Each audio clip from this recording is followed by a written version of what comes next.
Friends, another busy day of breaking news coming off of these monitors here behind me. We've got live cameras fired up all over the world. They are pointed at hurricanes spinning out in the Atlantic and now hitting so many people.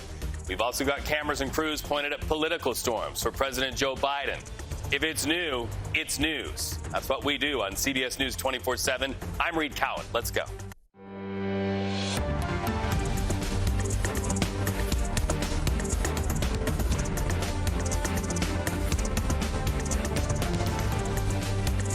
Right up the top, you are looking live at the White House right now, where Press Secretary Karine Jean-Pierre will field questions about Democrats and a growing chorus of them at that, voicing concerns about President Biden's viability as a candidate after his poor debate performance last week. And one of the people who will be in the room asking those questions is CBS News senior White House correspondent Weijia Jiang. Okay, so Weijia, what are the topics that they've got to be bracing for as those questions are opened up there on that floor?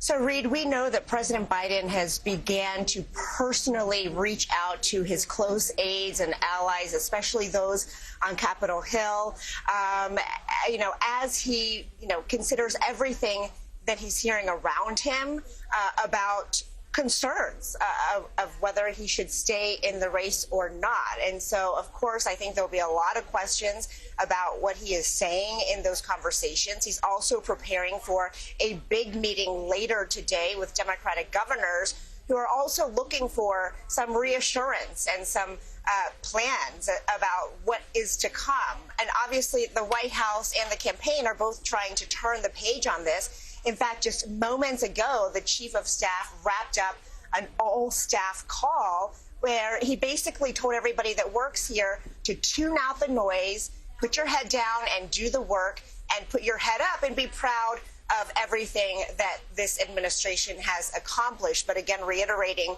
that, Joe Biden is the president of the United States. And Reed, there's also this question about Thursday that's outstanding, because what we haven't really gotten an answer about is what happened. The White House, Karine Jean-Pierre, who you mentioned a few minutes ago, she spent yesterday's briefing reiterating the fact that it was simply a bad night, that the president had a cold. But we don't know why it was a bad night. The president himself, just a couple hours later, during a fundraiser, told supporters that he thought it was his grueling travel schedule to back-to-back trips to Europe in the weeks leading up to the debate that made him tired, that, resulted in a poor performance. So their stories aren't lining up here. And why else did we see what we saw, Reed? So I think there's a lot of outstanding questions just about what the path forward looks like and whether or not they're going to be able to survive this politically. Well, you can read the tea leaves very easily. Governors don't fly in approaching the July 4th weekend just for a cookout. This is an all-hands-on-deck conversation. We understand it's going to be closed door. Weijia Jiang, thank you so much. We're always appreciative of the news you break from Washington, D.C. So let's talk about that meeting with the governors that the president will have this evening. Who will be there? Minnesota Governor Tim Walz. He'll be there, along with California Governor Gavin Newsom, Illinois Governor J.B. Pritzker, and New York Governor Kathy Hochul. We've also just now learned Kentucky Governor Andy Beshear, Massachusetts Governor Maura Healey, and Michigan Governor Gretchen Whitmer from the battleground state of Michigan will also be there. They're not alone, though, in the room. Virtually, other governors will attend. We know confirmed for a virtual meeting, New Jersey Governor Phil Murphy, Pennsylvania Governor Josh Shapiro, and Arizona Governor Katie Hobbs. There are battleground states there in that list as well. Meanwhile, listen to this. Texas Congressman Lloyd Doggett, he's now the first sitting Democrat member of Congress to publicly make the call that Joe Biden bow out of the presidential race. Listen. We must have the strongest possible candidate, and I don't believe that's Joe Biden. We can provide a candidate who is a genuine new alternative to the criminality of Donald Trump. So no word whether Doggett or anyone else would choose or who they would choose instead of Joe Biden. But keep in mind, there are other prominent Democrats also voicing concerns, but they're stopping short of what Doggett did by way of a call to step aside. We are watching Washington. We're watching what happens with the governors.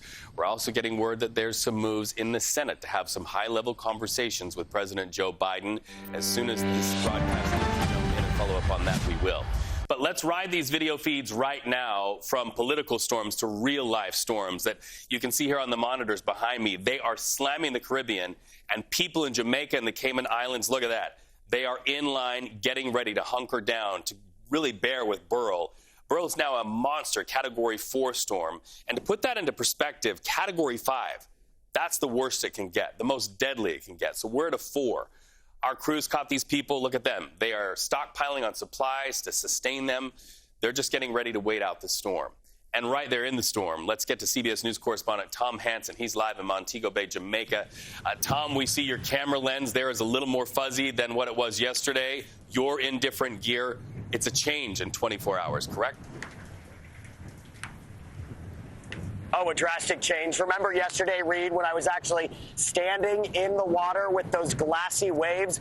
This is about as close as we're going to get today, because take a look at this surf, which has sprung up in what seems to be an instant. We saw the outermost band of Beryl off in the distance, and almost like that, these waves came in and it got very choppy. It went from glassy and smooth to this. So that you're seeing the first taste of Beryl right now on the ground. You know, we've been checking the radars. You can see that the outermost band is really coming in, and that's what's hitting Montego Bay right now. That's why you're seeing this intensity with the wind and all of the rain. We haven't seen too much rain just yet, but to give you an idea, the forecast calls for up to a foot of rain, which could lead to some serious flooding. And I just want to take a look over here just to show you how close the street level is to the ocean. This is low-lying land right here, and if the storm surge proves to be anything even remotely close to what we've seen where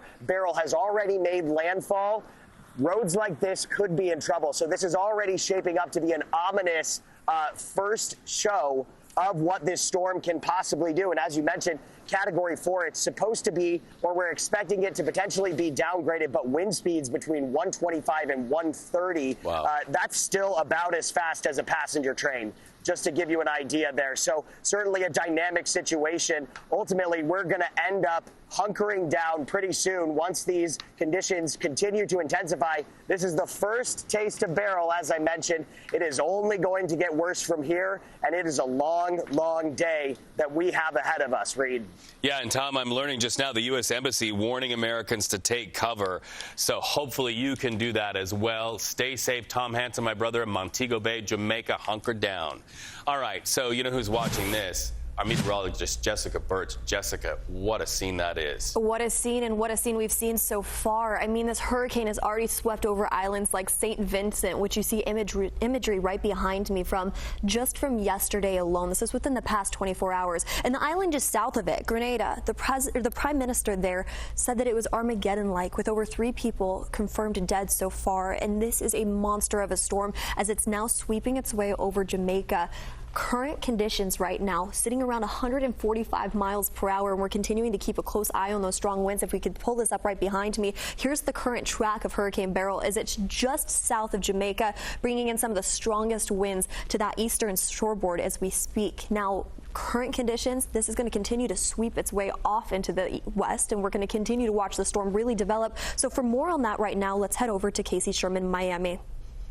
Yeah, Beryl, it's been weakening thanks to some wind shear, but still a dangerous Category 4 hurricane with 145-mile-per-hour max sustained winds. You can see that eye has now been filled in with some cloud cover, a sign that it is undergoing some wind shear, which should continue to weaken it over the next couple days. But Jamaica, and over about the next couple hours here, as we head into the afternoon, midday, will start to experience devastating hurricane-force winds, life-threatening storm surge, and very, very, very heavy rain with flash flooding. You can see the wind field here, the yellow showcasing the tropical storm force winds, hurricane force winds in red, those hurricane force winds pushing on shore to at least the south coast of Jamaica heading into this afternoon. Storm surge there, we're expecting between 6 to 9 feet and some very, very heavy rain with the threat of mudslides as well. Hurricane warnings remain in effect from Jamaica out towards the Cayman Islands. We've also seen hurricane watches now issued out across the east coast of the Yucatan Peninsula as Beryl will continue this rapid pace off to the west-northwest heading into magnitude today and tomorrow, eventually reaching the Yucatan Peninsula by Friday. We are anticipating some weakening as we head into the next couple days. From there, it then reemerges out over water in the southern Gulf of Mexico as a weaker system. But notice we start to see that forecast cone turn to the north. We're going to be tracking the area of high pressure that kept it on this west-northwesterly track slide eastward, which could allow for Beryl to make this northerly turn. Everyone from the coast of Texas down through northeastern Mexico will need to stay on alert as we head into this holiday weekend. And as mentioned, this hurricane is still at a Category 4, impacting many people all throughout the Caribbean. We're going to continue to keep you updated with this track as we head into the holiday week. Reed? All right, Jess, so science matters, and check this out. We have the opportunity to show the scope of the damage. Look at this comparison right now. This is a satellite image that shows life before Beryl in Grenada. And now look at this. Same satellite right after the hurricane. And you can see the impacts are definitely there. And when you see this, you understand why the prime minister in that area is begging for help from the international community. Listen. The situation is grim. There is no power.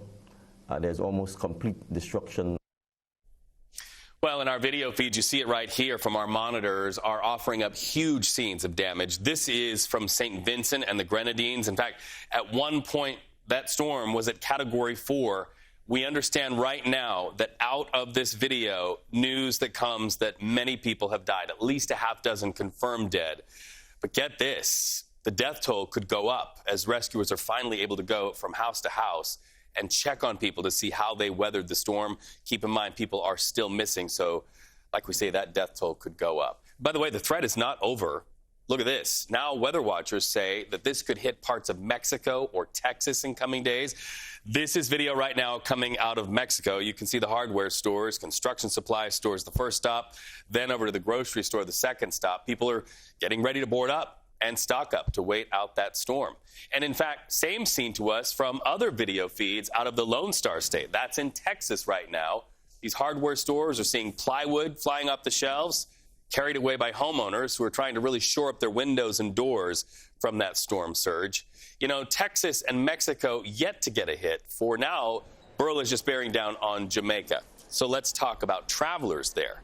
This is news just into us. We're learning of the travel impact. Airlines jammed with requests right now by people who are trying to get out of Jamaica and other storm zones. You see them lining up right there at the counter. So we followed up with several of the airlines and found that some are adding extra flights just to get people out. Others, we understand, are offering flight waivers or even capping fares for people who want to avoid being in the middle of a Category 4. Coast to coast and streaming worldwide, you are watching CBS News 24/7. Our video feeds continually bringing you breaking news as it happens. I'll be back with more in just a few minutes.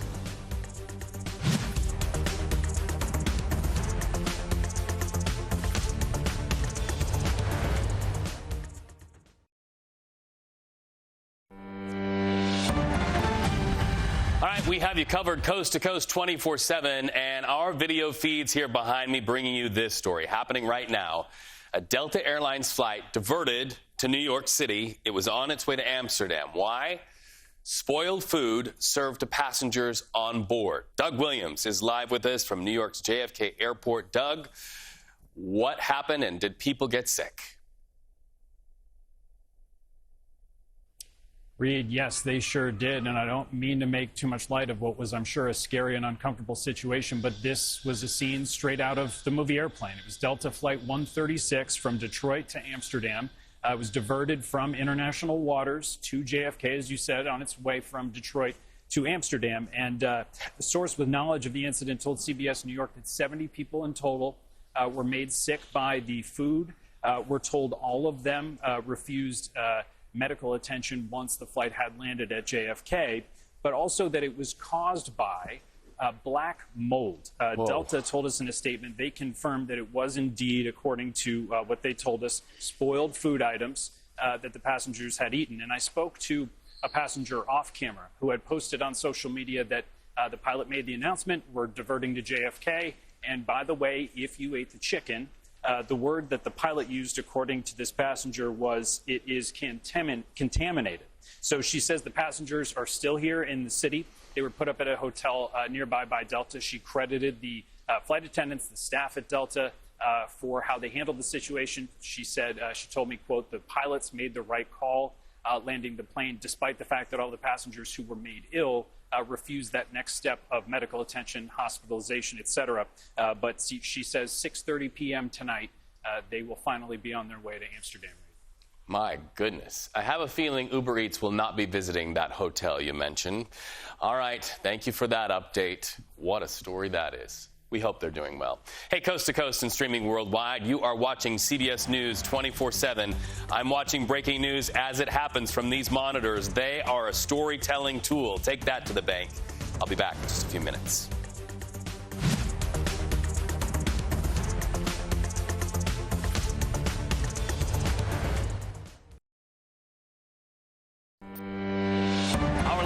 Monitors bringing us news right now out of California and a monster wildfire. You are looking at the video offered up right now showing what's called the Thompson Fire. It's near Lake Oroville. That's about an hour outside the state capital of California. That fire forced more than 1,000 people to just run, abandon their homes and run. In fact, this one, we're told, exploded to more than 2,000 acres in just 24 hours. You look at the video there, cars destroyed, homes destroyed, and people just left with the clothes on their back in many, many situations. Now, there's worry that this fire could damage water and power infrastructure. So, as you can imagine, there's an army there to fight this fire. As you see the flames here burning behind me, we can tell you that as many as 50 engines are there with firefighters atop each and every one of them. They're flying over the flames in a dozen planes in the sky. We also understand that there are about 15 dozers to push the dirt to try to choke out the flames. But no broadcaster is more close to the damage of this fire than our Sacramento CBS partners at KOVR, reporter Rachel Wolf. This is such a sad picture you're about to show us. We are aware that more than 1,000 people were on the run, and now you're going to show us a house that's destroyed in a neighborhood. That's right. In fact, we were just updated this morning that 28,000 people are under a mandatory evacuation order. Wow. And the reason is this fire has hit 3,000 acres, and we have 4 homes here on Bessie Court that were leveled by the flames. In fact, we still have some flames right here, and crews are right in the middle of a switch from the morning crews to the day crews, and they're coming and putting out hot spots just like this. So this is a garage, right? A car that's completely burned out. And then if you look over here, this is the iconic image that is reminiscent of the campfire in Paradise that I covered probably about, 5-6 years ago, where an entire town was leveled. This is nothing like that, but just to show you how random this whole thing is, look at, there's 3 homes here altogether that went up in flames, yet the garage didn't. And then if you go across the street, these homes are fine. And this was kind of a fire line. You can see the fire that just ripped down this hillside and stopped right here. And when we arrived at 5 o'clock this morning, right where our white SUV is, there were a line of CAL FIRE trucks and other fire personnel. We talk about the hundreds of people that have come to help put out this fire from all over the state of California. It was all hands on deck. And you know why? We had record high heat. We had high winds, blustery winds. And then we had, just all of the combination of that coming together in an area that has a lot of vegetation. We've had 2 years of near record rainfall in the state of California, and that means there are a lot of fuels. And so what these guys were able to do is, in essence, save the neighborhood. Firefighting is no joke. It is really tough, not only because of all of the gear and the heat, but also managing something that is often unmanageable when you have wind gusts, sometimes of 30, 40 miles an hour. Right now, the wind has died down. The flames seem to be at bay, at least in this area. They've moved to other areas to protect and stop the fire from spreading. But at 3,000 acres and 0% containment, you wonder, where is it going to go? And so at this point in time, today is critical with firefighting efforts. Thankfully, they have Lake Oroville here. They have an abundance of water, and this neighborhood had fire hydrants. And that's one of the things in some of these rural areas on the hillside, in the foothills, is that you might get into some of these areas that might not have access to water, or there's one way in or one way out. You've covered lots of wildfires. Right. That makes it a challenge. But now the wind's kind of picking up a little bit. All it takes is one of these embers from this house swirling.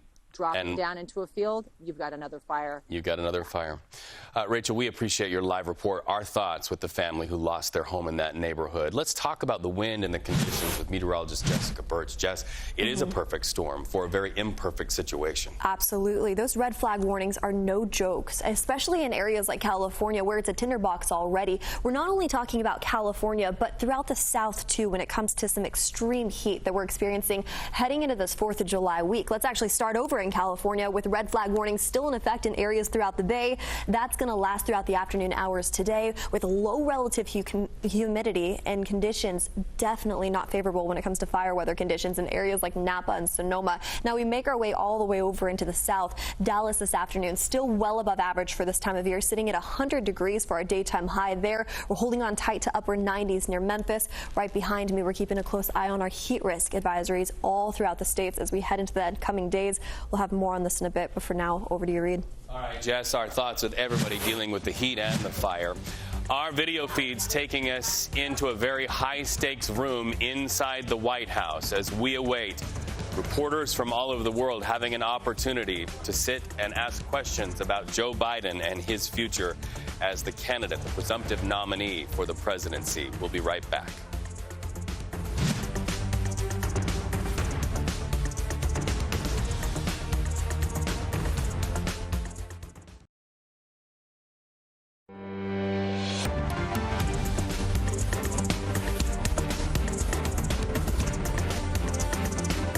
I'm looking live at the White House right now where Press Secretary Karine Jean-Pierre will field questions about Democrats voicing concern about President Joe Biden's viability as a candidate after his much talked about poor debate performance last week.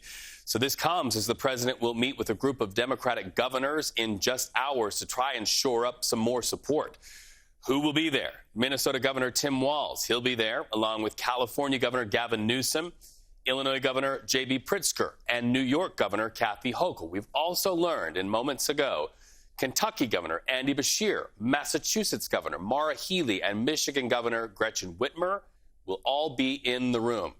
Well, we are also told that there will be an opportunity for other governors to attend virtually who couldn't make the flight to get to D.C. They are New Jersey Governor Phil Murphy, Pennsylvania Governor Josh Shapiro, and Arizona Governor Katie Hobbs. Meanwhile, in another development, as we await that news conference to come off of these feeds, we can tell you this just came in to us. Texas Congressman Lloyd Doggett is now the first sitting Democratic member of Congress to publicly just say what so many people are yet to say, and that is this: Joe Biden needs to bow out of the presidential race. Listen. We must have the strongest possible candidate, and I don't believe that's Joe Biden. We can provide a candidate who is a genuine new alternative to the criminality of Donald Trump. Okay, so absent of saying that, there's really no word right now about who Doggett or anybody else would choose instead of Joe Biden. There are also prominent Democrats voicing concerns, but they do stop short of what Doggett did by way of a full-throated call for Joe Biden to step aside. But you know who is not giving up on President Joe Biden? The Vice President of the United States, Kamala Harris. In fact, we got this CBS News exclusive piece of video. Listen to Harris, who is forcefully pushing back on calls for the president to drop out of the 2024 race. Listen. Look, Joe Biden is our nominee. We beat Trump once, and we're going to beat him again, period. Are you ready to lead the country if necessary? I am proud to be Joe Biden's running mate. Thank you. Thank you.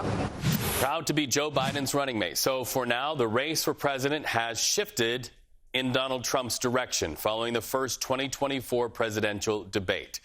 You see this CBS poll and what it shows there on the left, Joe Biden, likely voters saying at 48% strength, they would get behind Joe Biden returning to the White House. But look at that, 2 ticks above Donald Trump at 50%. And you see right now, this is contrasted with what we have seen last month, 50% for Joe Biden, 48%. 49% for Donald Trump. So this is a change. Now, we also asked voters if they'll definitively vote. How charged are people by the election? 90% registered voters by party say they will be at the polls. You can count on them to be punching that ballot for their candidate. 81% of Democrats fired up. That's also a change. Independents, but 70% saying they will be there at the polls and they will definitely vote. If If you don't think these debates influence people and perspectives, these polls would suggest otherwise. So let's talk about Hurricane Beryl on the move this morning. Next target, the people of Jamaica and the Cayman Islands. In fact, we have seen people all day long through our video feed stocking up on groceries and water. They're doing the work to help each other and help themselves. They're hunkering down for what they know is to come by way of a Category 4 storm. And we're also learning that the people in Jamaica are trying to get out in great numbers. And airlines are trying to help them. They're working hard to do that before the worst of the storm hits. Meteorologist Jessica Birch tracking that hurricane. And Jess, we've learned that some airlines are actually adding flights or even flight waivers or even capping fares to make it easy.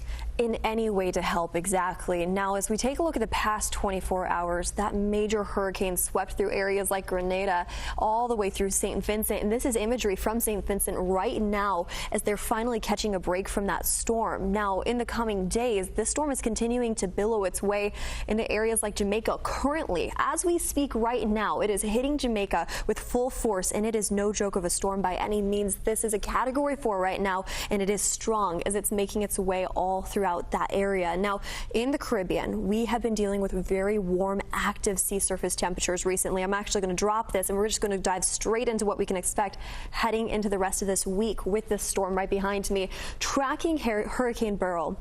As it moves its way just south of Jamaica, it's hitting some of the warmest sea surface temperatures, allowing it to really strengthen as it moves its way just to the Cayman Islands. Hurricane warnings and watches are in effect, and we're continuing to keep a close eye on the track as it sweeps its way throughout the next 24 hours closer to the Yucatan Peninsula. At that point, it's going to hit that land, re-enter the Gulf of Mexico, and then potentially impact the states. And this is the big concern for us when it comes to that strong storm continuing to really strengthen in areas like Mexico and southern Texas throughout this weekend as many Americans are traveling for 4th of July. I'm going to have more on that coming up in a bit, but for now, over to you, Reed. All right, Jess, you mentioned the 4th of July, and that is tomorrow. And from the East Coast to the West, we are expecting this holiday to bring in record numbers of people traveling. So now to a report from our CBS station in Minnesota.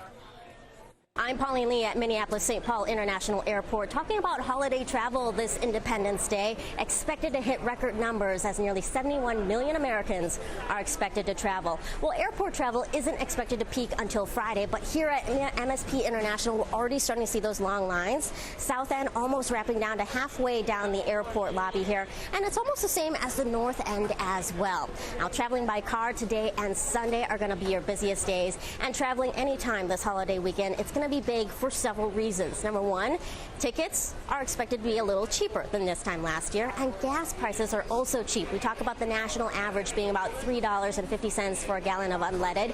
Here in Minnesota, it's even cheaper. Right now, it's about $3.32 a gallon, and that's cheaper than this time it was last year by about 12 cents or so. We'll send it back to you. All right, thank you so much for that report. Cameras trained and reporters ready right there in the White House press briefing room where we expect and have been waiting for Press Secretary Karine Jean-Pierre to step to that mic and answer the questions of many reporters who are starting to hear the headlines of a growing chorus of Democrats questioning whether Joe Biden should advance in his race to the White House. Coast to coast and streaming worldwide, we'll have that for you when we come back.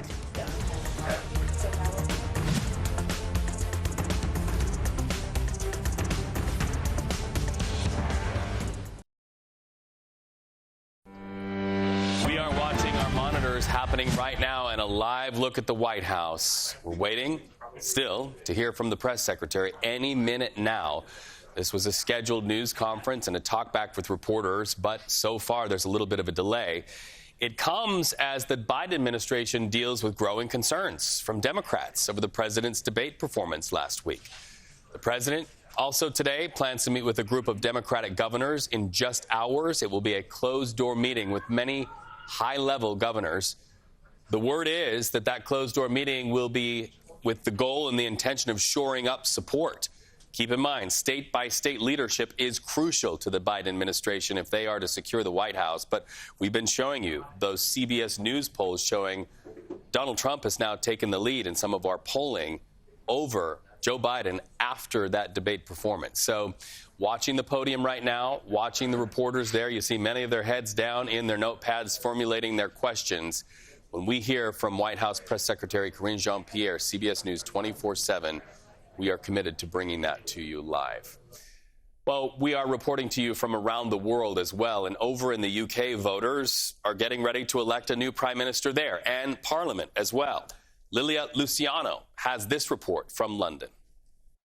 Hey there, Reed. Yes, as Americans celebrate Independence Day tomorrow from England, here it's going to be Election Day, and by all projections, a historic one, as the Labour Party is expected to win an overwhelming majority of seats in the House of Commons, bringing to an end a 14 years that the Conservative Party has remained in power. Why, you ask? Well, setting aside multiple economic shocks, a widening of inequality, Brexit, which resulted in a loss of investment and trade, blowing up the national debt. In fact, experts, voters, and pundits all say that the main reason Conservatives will or are expected or projected to lose big time is because they've undergone a relentless series of scandals that have resulted in a rotating cast of a total of 5 prime ministers in the last 8 years, each with their own platforms, ideas, proposed solutions, leading, of course, in many cases, to more problems. So you can imagine the political and economic instability that all has caused. So who do voters blame? Logically, the party that's been in power for that decade and a half. On top of that, there's been a major ideological shift in the Labour Party over the last several years under the leadership of Keir Starmer, who's expected to become the next prime minister. He has shifted the party's platform to the centre. Starmer has been campaigning on making the Labour Party, quote, electable again. The way he and the party have done this is by separating themselves, as I said, getting closer to the center, separating themselves from the socialist wing that had dominated the party under Jeremy Corbyn. Interestingly, politics here seem to be trending against what the rest of Europe has been experiencing, with a sweeping rise of the right. Just this last week, for instance, in Paris, in the first round of parliamentary elections. That's also happened in countries like Italy and Germany, with messaging that has galvanized voters, specifically when it comes to anti-immigrant rhetoric. That said, the Reform Party, under the leadership of Nigel Farage, who's been compared with and embraces former President Donald Trump as a friend and ally, is also expected to gain some significant wins. That party currently holds no seats in the House of Commons, but according to the latest polls, has about 15% of support, nationally speaking. The polls tomorrow will close at 10 p.m. local time, 5 p.m. Eastern in the U.S. Of course, the exit polling will begin right away with all of its projections, but the official results we expect to learn on Friday morning. Reed? All right, from shifting political winds, taking you back to real life wind, and strong at that. Back to the Caribbean now. Jamaica and the Cayman Islands on high alert right now. There's a hurricane warning in effect as already deadly Hurricane Beryl makes its way through that area. Category 4 storm. Tom Hansen is in Montego Bay, Jamaica. Let's go back to Tom. Hey there, good to be with you. We're standing in the city center, and honestly, it appears pretty much like any normal day, but there are signs that people are starting to take this seriously, and I want to take you along to show you some of the stuff that we're seeing. You can see that the boards are going up. There are sandbags to prevent from any potential catastrophic flooding. There's more boards over here, but down the street, if you follow me, you can see that people are still out and about. There's a street vendor on this corner, but one of the most noticeable things that we've been seeing is a steady stream of cars at this gas station. They are here to fill up their tanks because they know that shortly in the immediate future, they will not be able to do that. And the question is how long they won't be able to do that. So people are coming in, filling up their tanks. They're also filling up extra tanks of gasoline just so they have a way to get around. Now, as we look ahead to what's in store for us the rest of the day, the afternoon is going to become a very tense situation with some of that catastrophic flooding, up to potentially a foot of rain, and of course those powerful winds barreling through this area. We're going to be looking to Kingston, Jamaica, to see exactly what the conditions are there. This storm is anticipated to downgrade to a Category 3 by the time it gets to Montego Bay, but it's really wait and see. People here are taking warnings very seriously, and they are starting to hunker down because Beryl is coming. We'll be following the latest, so back to you. Barrel means business. Tom, be safe, okay? We're bringing you video also from California where fire season already wreaking havoc. Let's show you video of the Thompson fire. It's near Lake Oroville, just outside of the capital of California, up near Sacramento. It's forced at least 13,000 people out of their home, many more thousands told to evacuate by this morning. That fire quickly spread to cover more than 3,000 acres in just 24 hours. It was a hungry fire. It destroyed many homes, torched many vehicles, and prompted an emergency declaration as officials warn this fire now threatens water and power infrastructure. Think about that, burning so hot it could chew up electrical lines and even underground water lines. So to do battle against that reality, 50 engines and more than a dozen aircraft, 15 dozers pushing dirt, they are all on site, working to stop the spread of the flames. In fact, residents we're talking to described to CBS the unusual ferocity of this Thompson fire. Listen. This is the closest that it's been, and we had giant embers dropping on the driveway, and I said, okay, we got to go. I can't do this. I got my dog, and I packed up the car, and I came down here, and then I was going to take a run into town, but they won't let me come back up here if I go down there. So I'm just going to sit here for as long as it takes and pray that it's over soon, that no one's hurt. And Brady, one of thousands who are just sitting, watching the plumes of smoke on the hillsides and praying that these firefighters can do what she's praying for, and that is make it over soon. CAL FIRE says the priority right now is stopping the fire at the Oroville Dam. That fight continues into this afternoon and will likely go into this evening. So it is our promise to you, CBS News 24/7, as we have the need to break into programming to give you the very latest from the fire lines, we will do so. Now look at this video also coming to us just south of that scene. This is in wine country. We're talking about Napa in Northern California, Marin County. The toll fire taking a toll on firefighters right now. Wind is no help. It's spreading heavy smoke deep into neighborhoods, and many counties are now on air quality alerts all the way down into San Francisco Bay today. You can see right there why. That smoke is real, and it's carried on wind into highly populated areas, to say nothing about trying to save the grapes there that are part of the major economy there of Northern California. Firefighters also working under a heat advisory. It's hot where they are flying that helicopter. Many of them are in the sky in that heat. In fact, we're told 7 planes, 3 helicopters like the one you're seeing here, dropping water, dropping fire retardant on the flames that are climbing uphill now.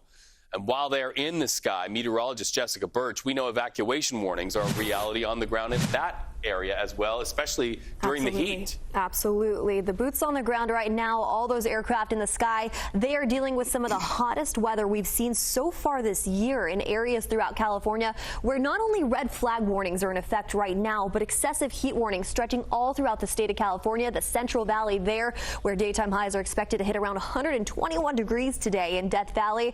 Dallas in the south, we've been battling some extreme heat the past couple days, the past week for that matter, and we're still seeing that same trend as we head into the 4th of July weekend. Take a look right behind me. As we head into the next couple days, heat risk continues to be a big concern for many Americans traveling throughout the states, gearing up for the 4th of July weekend. Here's today as we turn the page just into our Thursday forecast. We're seeing a very similar trend, especially centralized into Texas and Louisiana, all the way over into California. We're seeing a very similar trend too. All throughout the Bay in California, they have been dealing with that red flag warning for quite some time. Here as we zoom in just to our heat risk map throughout the central area of California, that is no joke when it comes to daytime highs sitting about 20 to 25 degrees above average. These 2 heat domes sitting over the south and stretching over California and that coastline are going to continue to stick around in the forecast heading into the next coming days, and we're continuing to keep a close eye on that because the Climate Prediction Center is showing above normal conditions throughout the next 6 to 10 days issued by them. Now, in the center of the states, areas like Texas and Louisiana, we will eventually see some relief inside as low pressure dips its way in. We'll have more on that in a bit, but for now, over to you, Reed. All right, Jess, right now handing it off to my partner in New York, Lana Zach. She's going to pick it up from here. Have a great day.